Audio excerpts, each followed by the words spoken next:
Inselmilkom, nagħtikom merħba għal din l-esperjenza li qed inkomplu flimkien u nirringrazzjakom li lqajtu din l-istedina tagħna għal dal-mument li fih kif qed fl-ewwel żewġ laqat maħniex nagħmlu Bible study imma qegħdin nagħmlu lezzju divina li hija differenti fis-sens li kif kien iddeskriva Dun Pawl fl-ewwel laqa huwa mument fejn il-kelma tagħha miktuba mhux biss issir f'atmosfera ta' talb mija stess issir talba. Il-mistieden tagħna li llum ħajmexxi din il-lezzju divina u l-qudiem ukoll ħajmexxi siltiet oħra, seba' laqat oħra kollha mill-Evanġelu ta' San Mark. M'għandu żgur bżonn ebda introduzzjoni huwa Patri Martin Micallef il-Kabuċċin provinċjal tal-komunità tal-Kabuċċini f'pajjiżna. Jiena nagħti merħba lilu nirringrazzjah u nagħtu merħba wkoll magħna il dawk li qegħdin isegwuna live permezz tal-streaming li qegħdin jagħmlu l-Media Center. Nirringrazzja lilhom ukoll ta' dan is-servizz li qed jagħtuna u grazzi wkoll Monsignor Ċisqof ta' din il-kappella li qed joffrilna biex nagħmlu din l-esperjenza. Father Martin illum kif avżajna is-silta ħad tkun mill-Evanġelu skont San Mark kapitlu 4 għandna vers 37 minn għalija l-qudiem fejn għandna is-silta ta' Ġesu isikket it-tempesta 35 sa 41. Father Martin.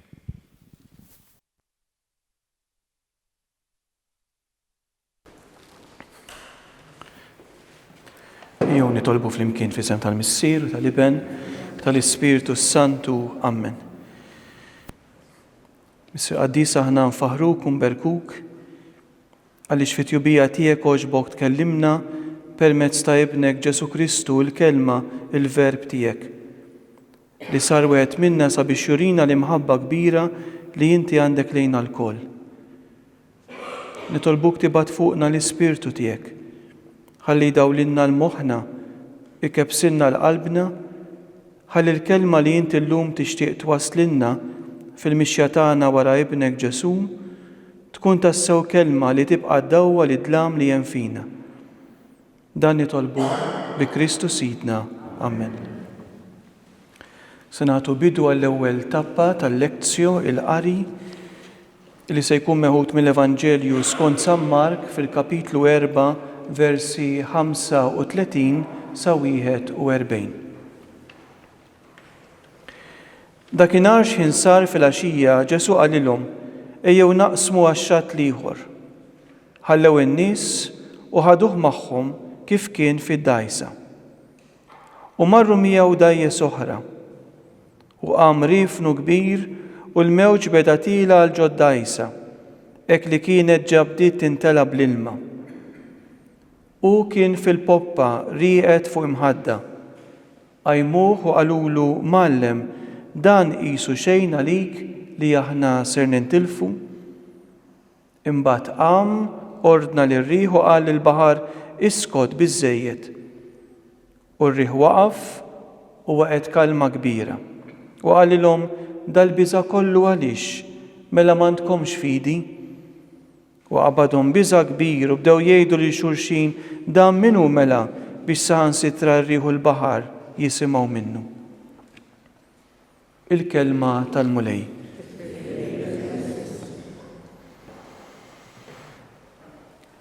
L-Evanġelju skont San Mark, forsi minħabba li huwa l-iqsar fost l-erba' Evanġelji, b'xi mod dejjem ġie traskurat minn dawk li jistudjaw l-Iskrittura. Iżda minn meta ġie rikonoxxut li dan huwa l-ewwel Evanġelju li nkiteb u għalhekk huwa l-aktar Evanġelju qadim li għandna, l-interess għall-istudju ta' dan l-Evanġelju kiber sew.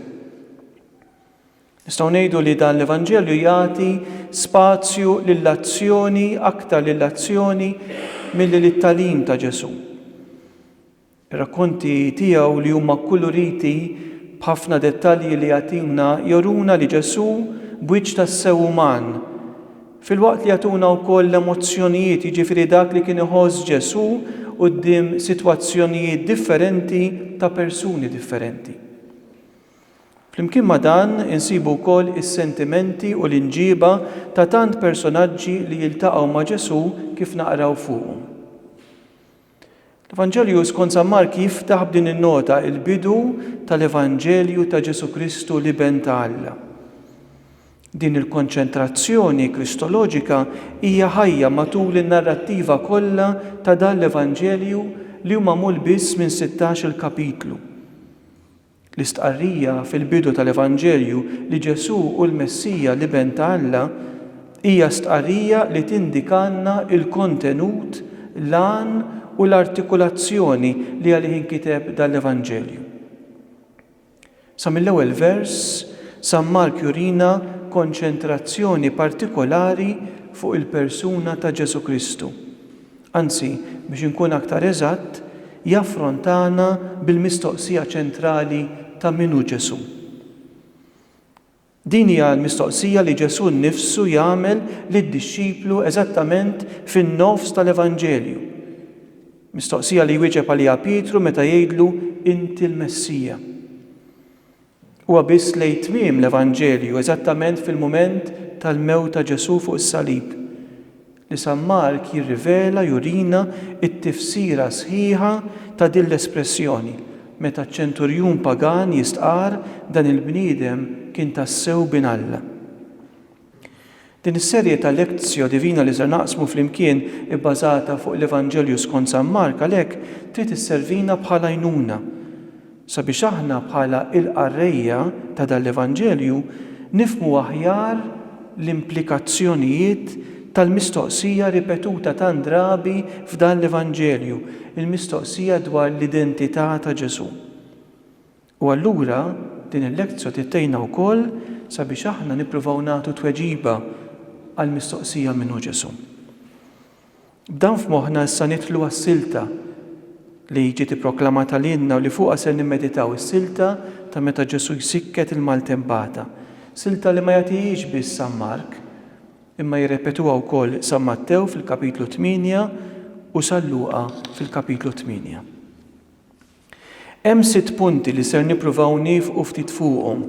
L-ewwel il-maltempata, it-tieni id-deskrizzjoni ta' Ġesu rieqed, it-tielet ir-reazzjoni tad-dixxipli għal fatt li Ġesu kien rieqed, ir-raba' l-azzjoni ta' Ġesu quddiem il-maltempata, il-ħames it-tweġiba ta' Ġesu lid-dixxipli u fl-aħħar l-istaġib tad-dixxipli quddiem dan il-miraklu ta' Ġesu. L-episodju tat-tempesta fuq il-baħar li jagħtina San Mark fil-kapitlu 4, versi 35 sa 41, propjament jaqgħad mat-taqsima ta' qabel, jiġifieri l-ewwel parti tal-kapitlu 4. Fil-bidu tal-kapitlu 4 naqraw hekk: Ġesu reġa' beda jgħallem ħdejn il-baħar u nġabret madwaru kotra kbira hekk li kellu jitla bil-qiegħda f'dajsa fuq il-baħar u n-nies kollha l-art matul ix-xatt. Mela wara jum sħiħ li fih Ġesu għallem bil-parabboli, San Mark jippreżentanna numru ta' mirakli li permezz tagħhom irid jurina l-qawwa ta' Ġesu fuq l-elementi kollha u dan iqajjem biża' f'dawk preżenti. Ir-rakkont tat-tempesta insibuh irrakkuntat allura bejn id-diskors ta' Ġesu fuq il-parabboli li jsir aktar kmieni f'dik il-ġurnata, segwit mit-3 mirakli drammatiċi li se jiġu rrakkuntati fil-kapitlu ta' wara, l-kapitlu 5. Daw it-3 mirakli jidhru li ġew magħżulin apposta mill-Evanġelista biex juruna l-qawwa ta' Ġesu l-ewwel fuq l-elementi tan-natura permezz tal-miraklu tat-tempesta, it-tieni l-qawwa ta' Ġesu fuq il-qawwiet tax-xjaten permezz tal-miraklu li fih insibu li Ġesu ifejjaq lir-raġel imxajten f'Gerasa u t-tielet il-qawwa ta' Ġesu fuq il-mewt permezz tal-miraklu tal-qawmien tat-tifla ta' Ġajru. Daw it-3 elementi, n-natura, x-xitan u l-mewt, kienu meqjusin bħala il-qawwiet li jeddu il-ħajja tal-bniedem. Mela niġu għas-silta tagħna li tibda b'dettall tal-jum u l-ħin, hekk naqraw fil-vers 35. Dakinhar x'ħin sar fil-għaxija. Ir-referenza għal dakinhar toħodna lura għal dak li nsibu qabel, jiġifieri hawnhekk għadna fl-istess jum li Ġesu kien għadda fuq id-dgħajsa jgħallem lin-nies bil-paraboli, kif naqraw fil-versi ta' qabel ta' dan l-episodju. Dan il-punt ikompli joħroġ tajjeb fil-vers ta' wara, il-vers 36, fejn naqraw kif id-dixxipli ħallew in-nies u ħadu magħhom il-Ġesu kif kien fid-dgħajsa, jgħid San Mark. Ġesu mela kien għadu fuq l-istess dgħajsa li fuqha kien tela aktar kmieni biex jgħallem lin-nies. Huwa Ġesu nnifsu li kien fuq din id-dgħajsa li fil-bidu ta' dan ir-rakkont jistieden lid-dixxipli u jgħidilhom ejjew naqsmu għax-xatt ieħor.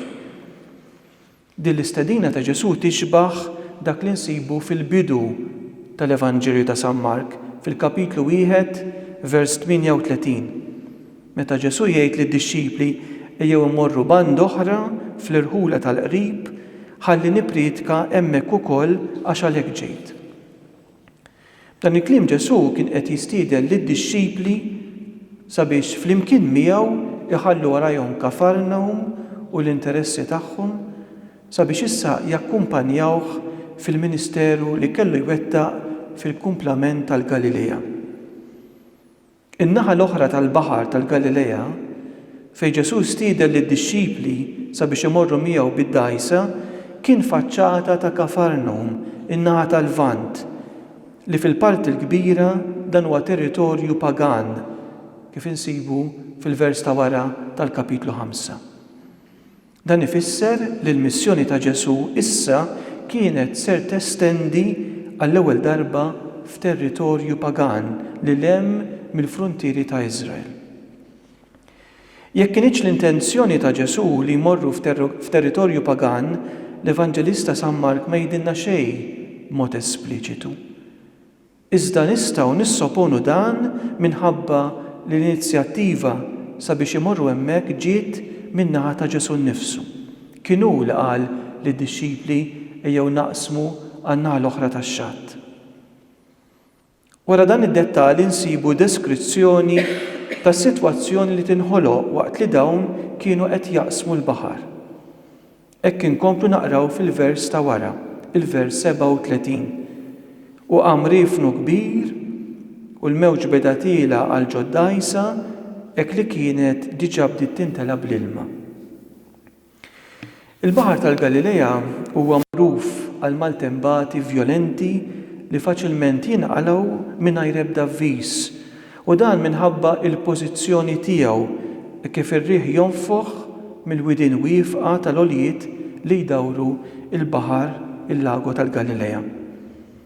Din id-darba l-maltempata kienet tant kbira li werret imqar lil daw is-sajjieda li kienu sajjieda tas-sena u mdorrijin f'dan it-tip ta' maltemp.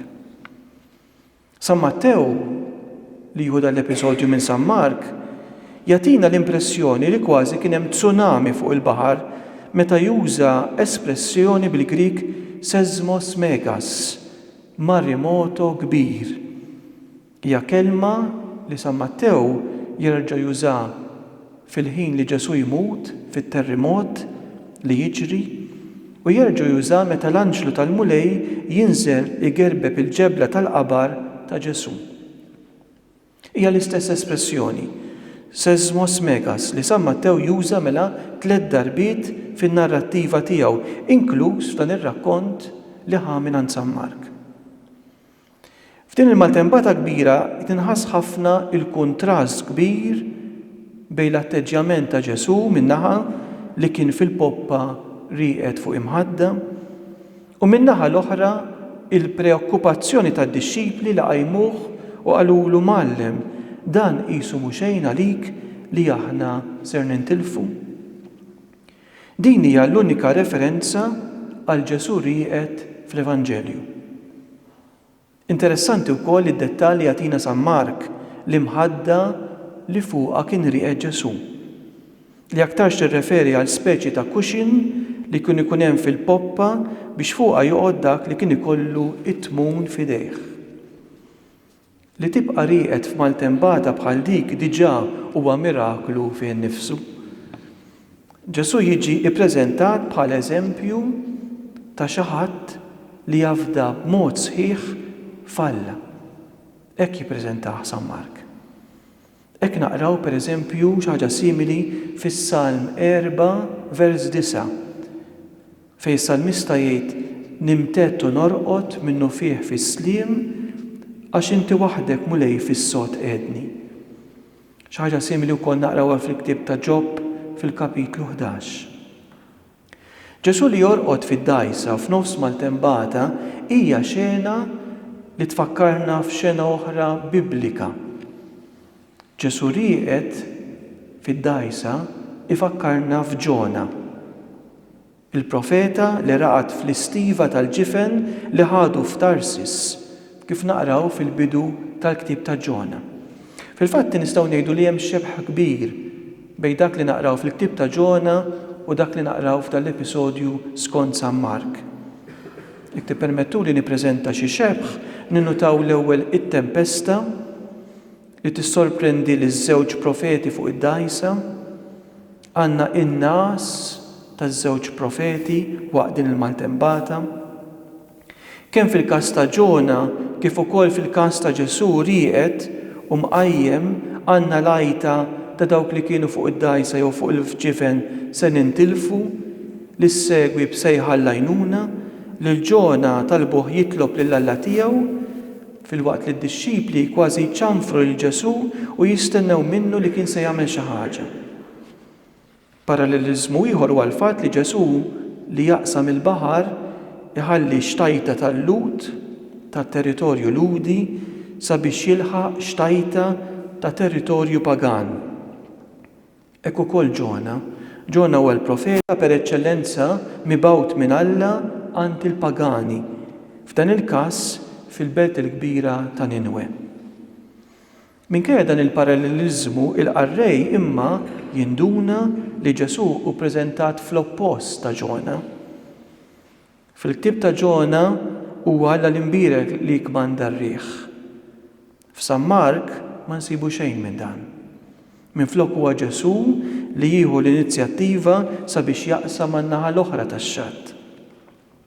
Fil-każ ta' Ġesu, is-salvazzjoni ma tasalx billi jitfgħu lill-profeta fil-baħar bħalma jagħmlu l-Ġona. Minflok, minħabba li Ġesu l-profeta jisma' it-talba ta' dawk li kienu fuq id-dgħajsa huwa jqum u jkun hu li jwaqqaf il-maltembata bil-kelma setana tiegħu. Hemm episodju ieħor fl-Evanġelju nnifsu li donnu jippreżenta paralleliżmu mas-silta ta' Ġesu t-tempesta.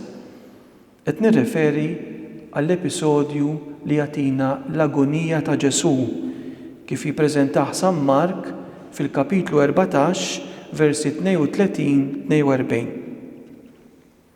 Fiż-żewġ episodji għandna xena li sseħħ fil-għaxija kważi bil-lejl. Fiż-żewġ każijiet fil-bidu tar-rakkont insibu l-użu tal-verb paralambanein li bil-Griek ifisser tieħu lil xi ħadd miegħek.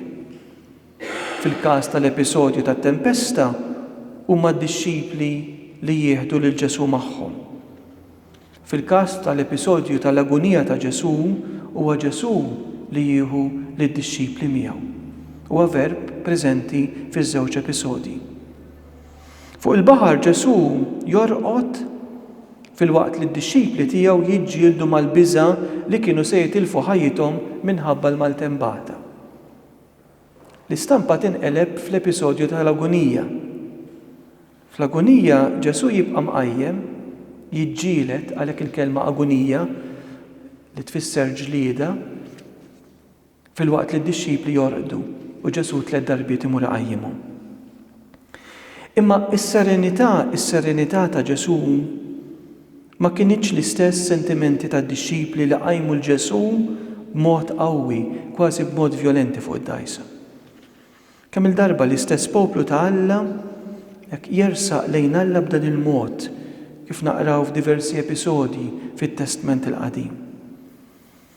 Ejjew issa ninnutaw dak li d-dixxipli jgħidu lil Ġesu fid-dgħajsa wara li qajmuh, qalulu Mgħallem. Dan qisu mhu xejn għalik li aħna sejrin nintilfu? Ma naħsibx ma jidirx li dan il-kliem id-dixxipli qaluh lil Ġesu b'edukazzjoni jew ġentilezza. Minflok jidher id-diżappunt tagħhom meta raw il-Ġesu li baqa' rieqed meta huma fil-fatti kienu se jintilfu. Huma kienu pjuttost qed iċanfru lil Ġesu meta marru jqajmuh. Tantu hekk illi San Mattew illi jieħu dal-episodju minn San Mark ibiddel il-kliem tad-dixxipli kif insibuh f'San Mark. San Mattew jipprova jbenġil aktar is-sitwazzjoni u d-dixxipli jgħidu Mgħallem dan qisu mhu xejn għalik li aħna ser nintilfu. Dan huwa San Mark. San Mattew jgħid salvana mulej se nintilfu, hija talba aktar edukata kważi. Hekk ukoll jagħmel San Luqa, f'San Luqa d-dixxipli jgħidu Mgħallem se nintilfu. Dan huwa t-tieni kliem li d-dixxipli itennu jgħidu fl-Evanġelju ta' San Mark. Sissa kull ma kienu qalu d-dixxipli huwa dak li nsibu fil-kapitlu 1 vers 37. Meta filgħodu kmieni sabu l-Ġesu jitlob qalulu kulħadd jistaqsi għalik.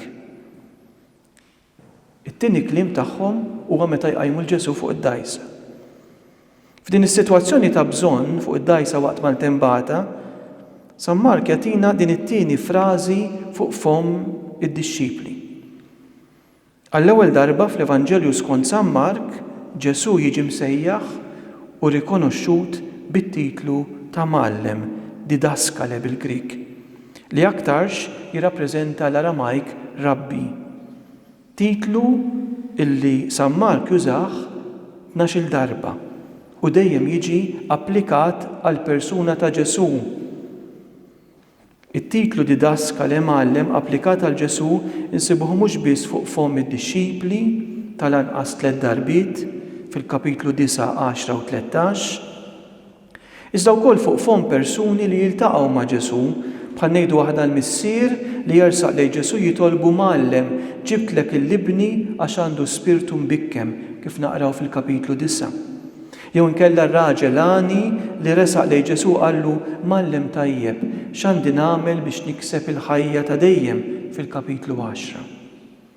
Darba biss insibu dan it-terminu fuq fom Ġesu stess, meta qabel l-aħħar ċena bagħad li d-dixxipli jippreparaw għalilhom biex meta jsibu raġel qed iġorr ġarrab l-ilma jgħidulu għallek li Mgħallem, ara huwa titlu li Ġesu japplika għalih innifsu.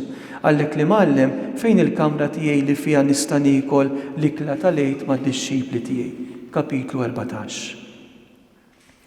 Imma Ġesu fil-fatti huwa ħafna aktar minn sempliċiment Mgħallem, minn sempliċiment didaskale. Kif isejħu id-dixxipli li Ġesu fuq din id-dgħajsa waqt din il-maltembata, tant li San Mattew u San Luqa jimmodifikaw dan it-titlu meta jirrikkontaw l-istess episodju billi kull wieħed minnhom ifittex titlu aktar għoli għal Ġesu. Fil-każ ta' Mattew, id-dixxipli jużaw it-titlu Kirje, Lord, Sinjur, fil-waqt li San Luqa juża it-titlu ta' Epistata li letteralment fisser dak li jippresedi l-kap. Għal-reazzjoni tad-dixxipli li marru jqajmu lil Ġesu li kien rieqed biex jikkomunikaw miegħu l-ansjetà tagħhom meta jgħidulu Mgħallem dan qisu mhu xejn għalik li aħna ser nintilfu naqraw hekk. Imbagħad Ġesu qam, ordna lir-riħ u qal lill-baħar iskot biżżejjed. U r-riħ waqaf u waqgħet kalma kbira.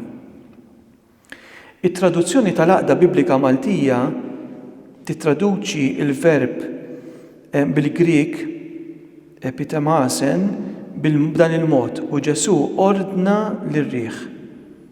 Fil-waqt li Sajdon jittraduċih b'dan il-mod u Ġesu ammar ir-riħ bil-qawwa. Dak li interessanti ninnotaw hawnhekk huwa li dan il-verb bil-Grik is-soltu jintuża mill-Evanġelisti fir-rakkonti tal-eżorċiżmu Meta naqraw il-Ġesu isikket jew ikeċċi xitan. Hekk pereżempju naqraw fil-bidu tal-Evanġelju ta' San Mark, kapitlu 1, vers 25, fl-ewwel miraklu li jagħtina San Mark. Meta fis-sinagoga ta' Kafarnaum fejn Ġesu kien qed jgħallem, daħal raġel bi spirtu ħażin. U jgħidilnek San Mark. U Ġesu ikmandah, dan huwa l-verb, u Ġesu ikmandah iskot qallu u uħroġ minnu. F'dan il-każ tal-maltembata San Mark qed juża dan l-istess verb bil-Grik biex jurina li Ġesu irażżan il-qawwa tar-riħ u l-mewġ tal-baħar li fl-Iskrittura huwa s-simbolu u l-post ta' fejn jagħmlu il-mostri u x-xjaten. Is-salmi għandhom bosta referenzi għal kontroll tal-Alla l-imbierek fuq il-baħar u l-protezzjoni lil mulejjati lil dawk li jkunu qegħdin jaqsmu l-ibħra waqt li jiġu medda mill-qilla tagħhom. Biex nagħtu eżempju, is-Salm 107 fil-vers 29 jgħidilnek. U bidel ir-riefnu f'żiffa, sikket mewġ il-baħar, huma ferħu għax ibnazza u wassalhom sal-port li xtaqu. Fost l-istaġib issa tad-dixxipli Ġesu juri l-istess qawwa difina fuq il-baħar u fuq ir-riħ. Mod illi nkomplu naqraw hekk u waqgħet kalma kbira. Il-kelma kbira megale bil-Grik hawnhekk hija t-tieni referenza għalija fis-serje ta' 3 referenzi megale li juża San Mark f'dan ir-rakkont magħmul biss minn 7 versi. Allura fil-vers 37 naqraw hekk. Qam riefnu kbir. Fil-vers 39 waqgħet kalma kbira. U fil-vers 40 qabadhom biża' kbir. Ġesu iżda ma jaqafx hawnhekk. Wara li huwa jsikket ir-riħ u l-baħar huwa jdur fuq id-dixxipli u jagħmlilhom 2 mistoqsijiet li fuqhom se nkunu qegħdin nirriflettu fit-tieni parti tal-lezzjon. Dal-biża' kollu għaliex mela m'għandkomx fidi. Ħanifqu ftit u nkomplu nirriflettu fuq din is-selta.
Ek niġu issa għal-meditazzju, it-tappa li jmiss fil-lezzjon.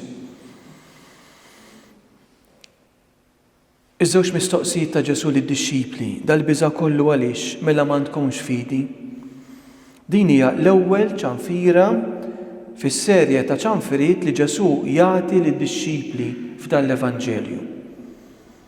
Huwa sorprendenti mhux biss dak li Ġesu jagħmel minn fuq din id-dgħajsa, iżda wkoll il-mistoqsija li jagħmel lid-dixxipli u li biha jikkritika l-biża' tagħhom.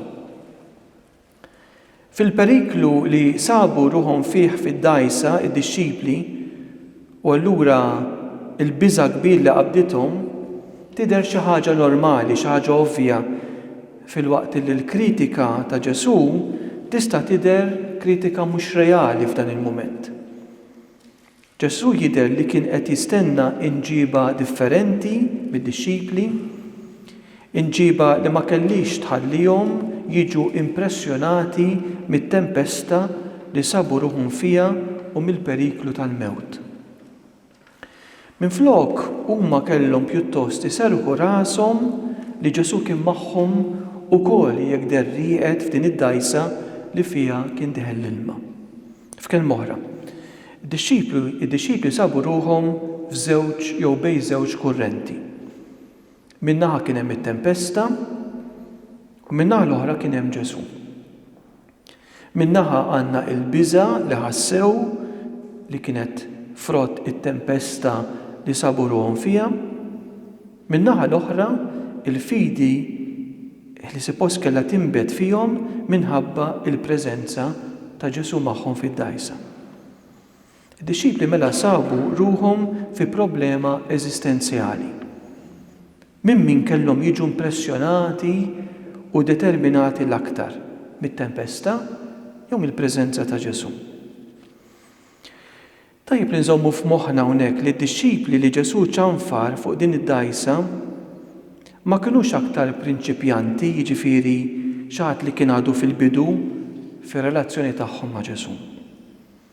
Minflok id-disċipli diġà kellhom issa esperjenza sewwa tal-persuna ta' Ġesu u tal-qawwa tiegħu. Dan jurina li l-periklu li sabu ruhom fih fuq id-dgħajsa minħabba l-maltembata li kienet qamet kien jagħmel parti issa mill-prova tal-fidi tagħhom. Issa li kienu jafu li Ġesu, il-fidi tagħhom ġiet pruvata f'din iċ-ċirkustanza. Din hija tema ċentrali fin-narrattiva ta' San Mark. Tal-Evanġelista ma tantx jagħtina stampa wis-sabiħa tad-disċipli, jippreżentahom bħala nies li sejrin mill-ħażin għall-agħar. Allura hija stampa li tista' tgħinna ħafna fil-ħajja tagħna. Minkejja li dawn kienu kontinwament ma' Ġesu, dan ukoll huma jibqgħu persuni li donhom jibqgħu ma jifhmux lil Ġesu, jibqgħu ma jarfuhx, sakemm fl-aħħar jitraduh u jabbandunawh. B'mod illi meta niġu għad-difna ta' Ġesu ma nsibu l-ebda wieħed minnhom preżenti. F'kuntrast li joħloq San Mark, f'kuntrast mad-disċipli ta' Ġwanni, li meta semgħu li Erodi kien qatel lil Ġwanni billi qatalu rasu, marru, ħadu l-ġisem tiegħu u difnuh. F'kuntrast ma' nuqqas kbir ta' fidi min-naħa tad-disċipli li kienu dejjem ma' Ġesu, San Mark jippreżentanna serje ta' personaġġi oħra li jissemmew darba biss fl-Evanġelju. Imma l-fidi tagħhom hija kbira ħafna u allura tikkuntrasta ħafna mad-disċipli li kienu ma' Ġesu imma jibqgħu ma jarfux min kien. Ħanagħtu xi eżempji. Għandna lil Ġajru li dwaru San Mark fil-kapitlu 5 versi 22-23 jgħidilna hekk. U ġie wieħed mill-kapijiet tas-sinagoga jismu Ġajru.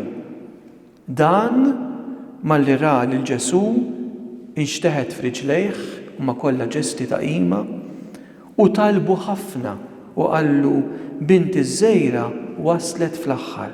Ejja qiegħed idek fuqha ħalli tfiq u tgħix. Meta Ġesu jiddawwar ma jmur għand Ġajru minħabba li San Mark fin-nofs tal-episodju jdaħħal episodju ieħor, hawnhekk għandna dik li tissejjaħ struttura a sandwich structure, nafu kif ikun sandwich u veru biex tejħobs fuq u isfel u fin-nofs xi biċċa perżut tajjeb.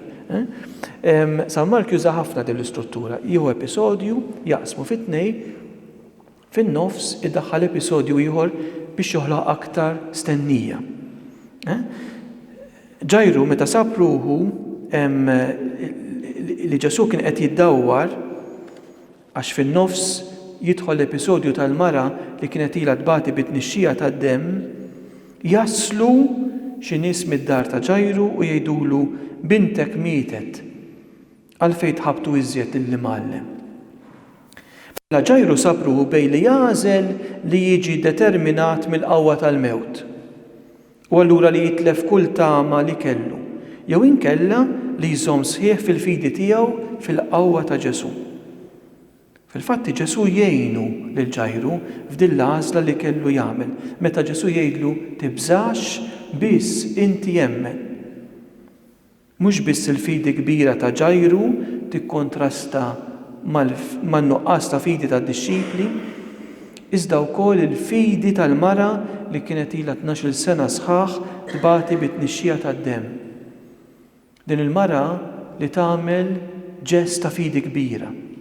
Rid ikollok fidi kbira biex tgħid dak li qalet din il-mara. X'qalet din? Qalet jekk immiss imqar il-mantar tiegħu inkun infejqa. Fil-fatti Ġesu jfaħħar il-fidi ta' din il-mara meta jgħidilha binti il-fidi tiegħek salvatek. Mur bisliem u kun infejqa mill-marda tiegħek. Il-fidi kbira ta' din il-mara tikkontrasta bil-kbir u mill-ġdid man-nuqqas ta' komprensjoni tad-dixxipli. Meta Ġesu staqsa min mess lill-mantar u d-dixxipli qalulu qiegħed tara daw in-nies kollha irossu madwarek u tistaqsi min messni. Jaraw, id-dixxipli qegħdin kontinwament ma' Ġesu imma jibqgħu ma jifhmux il-Ġesu. F'kuntrast ma' daw il-personaġġi li jissemmew darba imma l-fidi tagħhom hija tant kbira.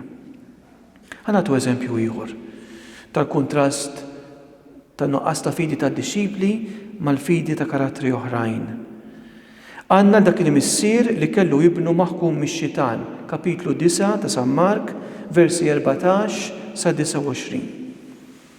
Fiduċja kbira f'Ġesu dan il-missier rid jieħu lill-ibnu għan Ġesu iżda minflok fil-bidu sab biss lid-dixxipli. Dawn iżda ma rnexxilhomx ikeċċu lix-xitan minn ibnu. U din il-ħaġa li dan il-missier setet qatatlu qalbu tant illi meta wasal Ġesu dan raġel qallu jekk tista' tagħmel xi ħaġa ejna u ħenna lina. Dan id-dialogu aktar espliċitu fuq il-fidi kompli meta naqraw hekk. Qallu Ġesu kollox jista' jkun għal min jemmen. Missier it-tifel minnu fih beda jgħajjat u jgħidlu jiena nemmen ejni fin-nuqqas ta' fidi tiegħi. Il-mixja ta' fidi ta' dan il-missier tidher bħala l-aktar waħda mħabbla. Huwa kien diġà esperimenta l-qawwa kbira tax-xitan li rid joqtol lill-ibnu. Kien esperjenza wkoll in-nuqqas ta' ħila tad-dixxipli li ma kienx irnexxielhom jeħilsu l-ibnu mix-xitan u għalhekk qalbu kienet kważi maqsuma u ddubita saħansitra il-qawwa ta' Ġesu sakemm talab l-għajnuna ta' Ġesu mhux biss sabiex tingħeleb il-qawwa tax-xitan fil-konfront ta' ibnu, iżda wkoll sabiex jgħeleb in-nuqqas ta' fidi tiegħu. F'daw it-tliet eżempji li semmejna Ġajru il-mara bit-tnixxija tad-demm u dan il-missier li kellu ibnu mxajtan naraw il-kuntrast kbir tal-fidi ta' daw il-personaġġi man-nuqqas ta' fidi tad-dixxipli li nerġgħu insibuhom ma' Ġesu fid-dgħajsa u li Ġesu jċanfarhom mela m'għandkomx fidi. San Mattew jipprova jbenġilha s-sitwazzjoni, jgħidilhom nies ta' fidi ċkejkna, oligopistis bil-Grik, 1% ftit, imma aħjar minn 0%. San Mark mela m'għandkomx fidi. Tajjeb ninutaw hawnhekk li l-Evanġelista San Mark ma jsemmix il-biża' tad-dixxipli waqt il-maltembata fuq il-baħar, huwa biss wara l-intervent qawwi ta' Ġesu u l-mistoqsija li jagħmlilhom li naqraw fil-vers 41. U qabadhom biża' kbir u bdew jgħidu lil xulxin dan min hu mela biex saħansitra r-riħ u l-baħar jisimgħu minnu. Dan ifisser li aktar milli l-maltembata u l-periklu tal-mewt li sabu ruħhom fihom kien Ġesu stess li qajjem fihom biża' kbir. Din ma kienx l-ewwel darba li l-emil ta' Ġesu wassal għal riflessjoni bħal din. Pereżempju wara l-ewwel miraklu ta' eżorċiżmu li jagħmel Ġesu fis-sinagoga ta' Kafarnaum, kapitlu 1 vers 27 naqraw hekk. Il-koll staġbu u bdew jistaqsu li xulxin u jgħidu dan x'inhu, x'talim ġdid moti bis-seta sal-ispirti jikmanda u huma joqogħdu għalih.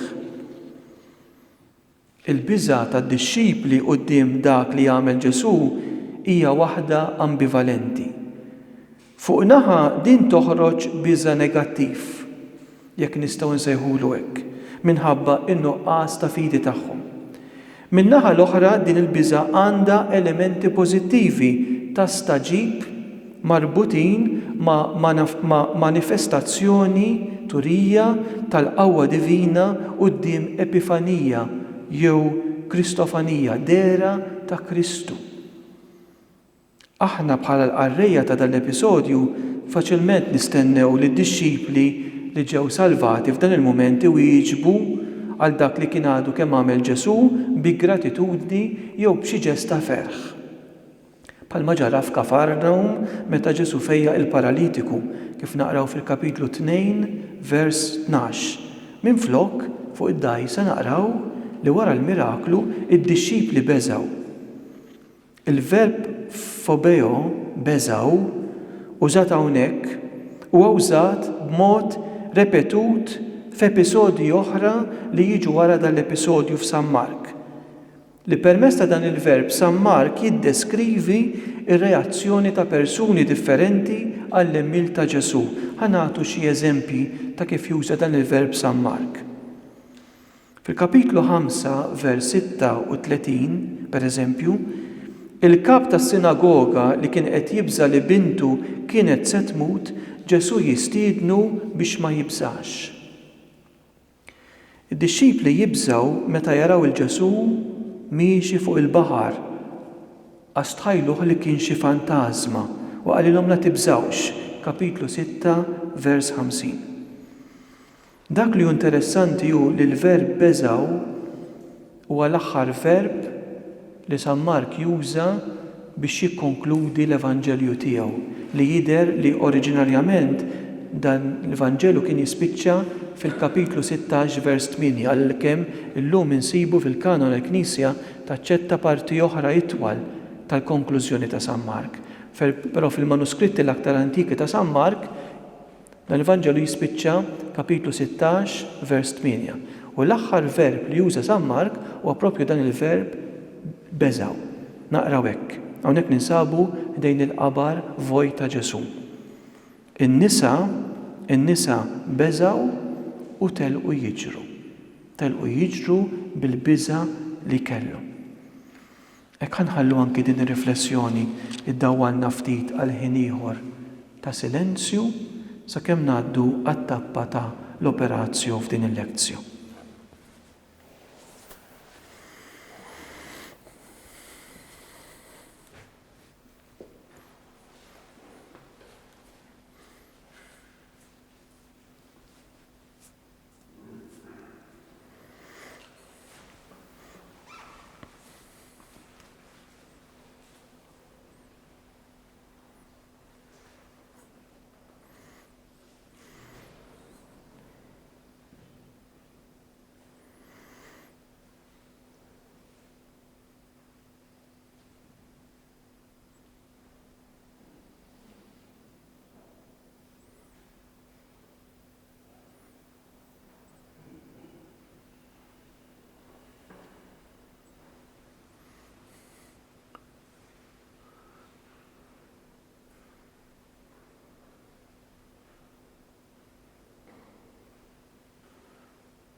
Kan nippruvaw issa ninterpretaw din il-kelma għal-ħajja tagħna.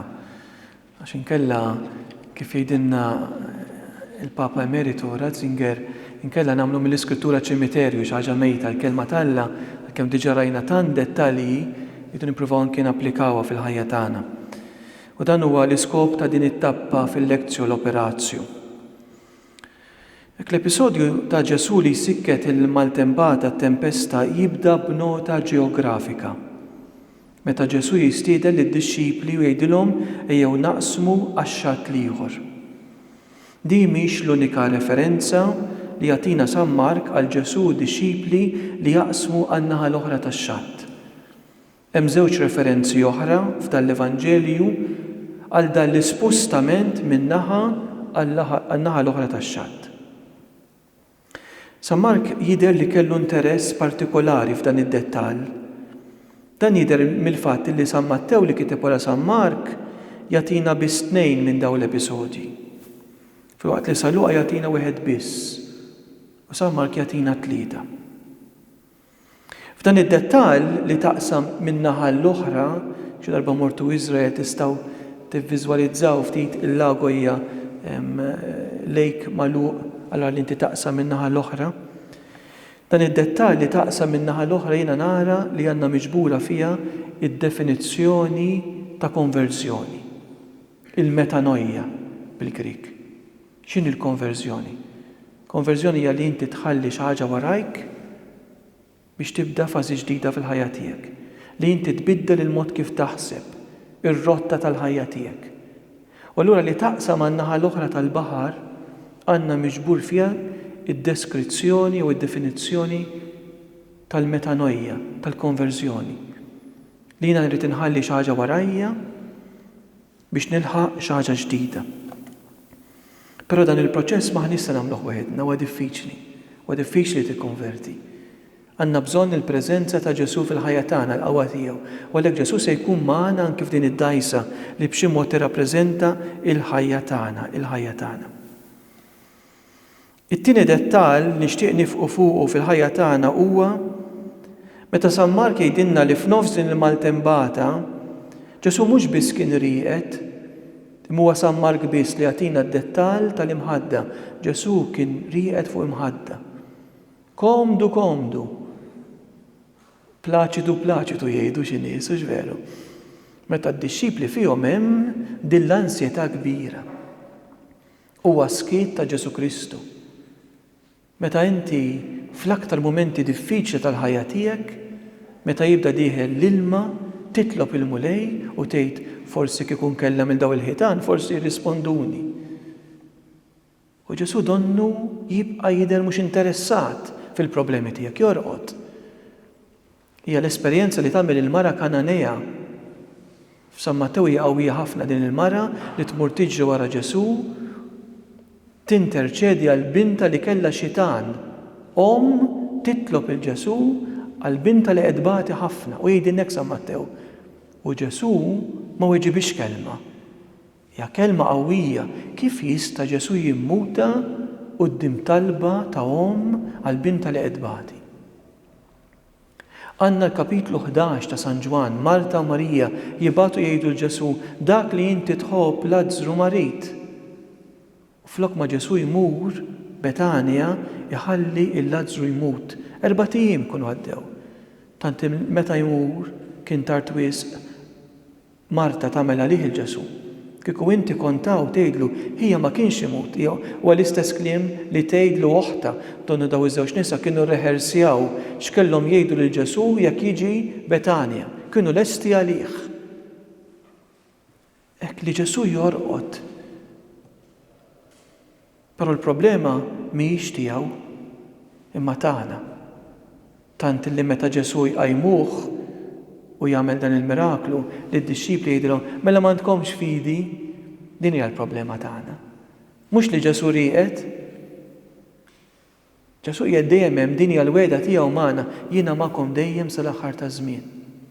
Problema hija tagħna mela m'għandkomx fidi. Hekk hija mistoqsija li Ġesu llum qed jagħmel lilna quddiem din il-kelma u li rridu nieħduha b'ħafna serjetà. U allura nara li f'dan id-dettall joqgħod ħafna dak li naqraw fis-Salm 23, is-Salm tar-Rajjiet Tajjeb. Li jgħidilna anke jekk nimxi f'wiet mudlam ma nibżax mill-ħsara għax inti miegħi. Dan huwa s-sigriet ta' dawk li jemmnu. Il-ħajja ddaħħalna f'wiet mudlam u wiet mudlam huwa perikolus. Għax faċilment issib ħofra ma tarajix u taqa' fiha. Faċilment ikun hemm serb li jdur għal saqajk u jivvalenak. Imma anke jekk nimxi f'wiet mudlam, anke jekk il-ħajja ddaħħalni f'sitwazzjoni diffiċli, ma nibżax mhux għax jinxibuli, imma x'inti miegħi huwa l-aħħar kliem ta' Ġesu qabel jitla s-sema f'San Mattew. Jiena magħkom dejjem sal-aħħar taż-żmien. Id-dettall hekk ta' Ġesu rieqed Sant Agustin fis-Sermones 63 jikkummenta b'mod sabiħ fuqhom. Għamil traduzzjoni bil-Malti ta' kif stajt ta' dak li jikteb Sant Wistin u nixtieq illi naqra. Jgħidlek, meta inti tiġi insultat, dan ifisser li inti qed tiġi meddet mir-riħ. Meta tqum fik ir-rabja, inti tkun qed tiġi meddet mill-mewġ. Għalhekk meta jonfħu l-irjieħat u l-mewġ jibda jola, id-dajsa tkun fil-periklu, qalbek titħawwad. Meta tiġi insultat, inti tħoss li għandek tirritalja. Iżda l-ferħ ta' tpattija iġib miegħu tip ieħor ta' sfortuna, iġib nawfraġju. Għaliex? Għaliex Kristu ikun rieqed fik. X'ifisser dan? Ifisser li inti tkun insejt il-preżenza tiegħu. Qajmu lil Kristu jgħid Sant Wistin, qajmu lil Kristu, ftakar fih, ħallih jassess fuqek, għati widen għalih.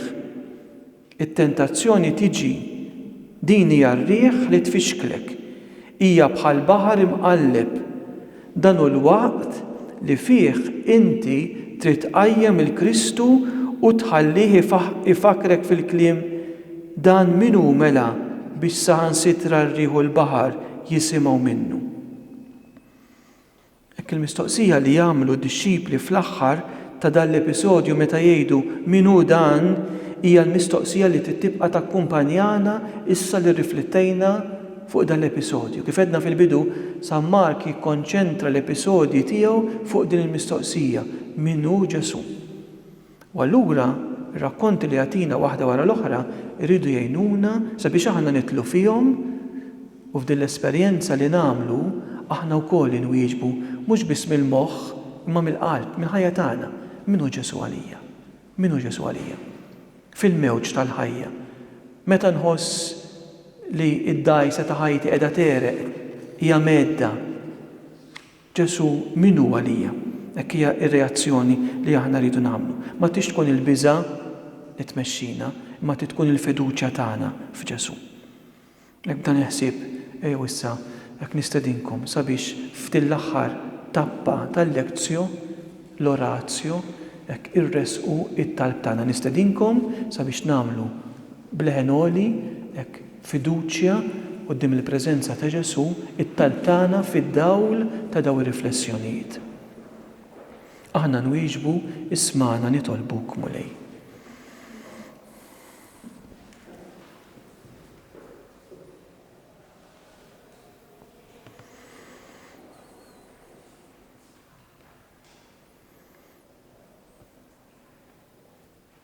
Nitolbuk mulej tatina spiritu ta' qawwa, spiritu ta' kuraġġ u ta' fiduċja kontra l-ispirtu ta' biża' li faċilment jaħkimna f'sitwazzjonijiet li fihom naraw l-ilma dieħel fid-dajsa ta' ħajjitna nitolbu.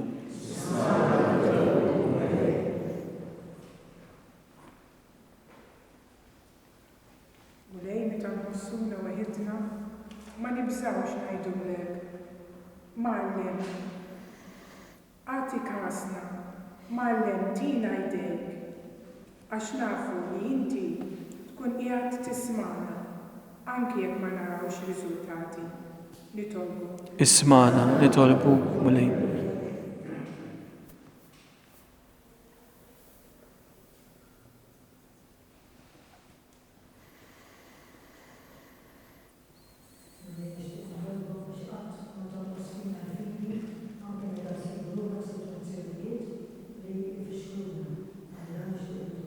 Ismana nitolbuk mulej.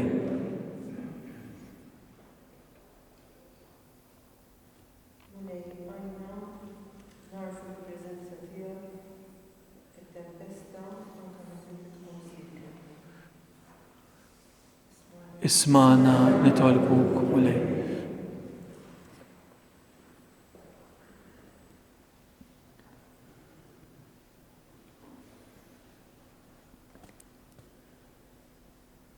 Meta il-Kardinal Ratzinger kien għadu kardinal u l-Papa Giovanni Paolo II kien talbu sabiex jikteb il-Via Sagra l-ġimgħa kbira, Kardinal Ratzinger fuq mill-istazzjonijiet kien kiteb li fid-dajsa ta' Pietru fil-Knisja deħel l-ilma u kien għan pandemonju sħiħ fil-Knisja. Ek nitolbu ta' sewa d-dajsa ta' Pietru għal-Knisja li aħna tagħha nagħmlu parti. Sabiex anke meta jidħol l-ilma, ek aħna narfu li Kristu qiegħed hemm anke f'din is-sitwazzjoni. Nitolbu. Ejjew nixbru daw it-talbiet tagħna fit-talba li għallimna Ġesu. Missierna li jinti fis-smawi, jitqaddes ismek, tiġi salvnatu, ikun li trid kif is-sema ebda fl-ard. Ħobżna ta' kuljum għatina aħfrinna t-nubit bħalma nafru minnu ħati la daħannix fit-tiġri istaħlisna il-mulej ma'kum. Iberikom Alla li jista' kollox il-Missier u l-Iben u l-Ispiritu Santu morru fil-paċi ta' Kristu, roddu ħaj lejli tajjeb.